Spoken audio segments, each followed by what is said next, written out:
Today's MantisHub quick tip is going to be about the project selector in MantisHub. You'll find the project selector up here in the top right corner of your MantisHub screen, and that's going to essentially filter out your MantisHub view according to whatever project you've selected. So you can either select all projects, in which case your view will be across all projects, or you can select a specific project, in which case your views will be filtered down to only issues within that project. So you can see here in our dashboard that we've filtered out only hoverboard project issues, and if we select all projects, that's going to show you issues across all projects. And this will apply to all of your menu items throughout MantisHub. So if we go into our View Issues page, again, this is going to list issues from across all your projects.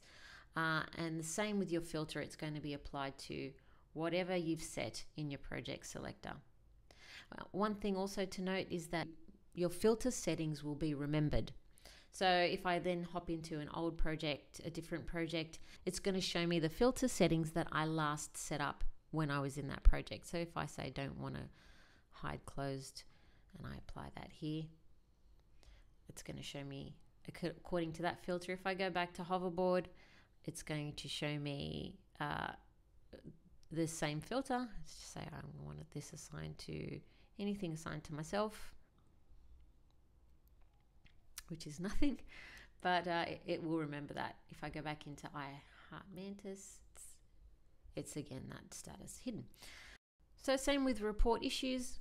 Again, that's only going to apply to that project. If I have all projects set, it's actually going to prompt me for the specific project that I want to report an issue in.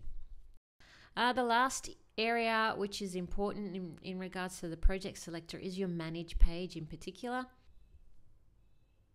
So you need to note the importance of the project selector, in particular when you're making any configuration changes. I want to amend my workflow thresholds, then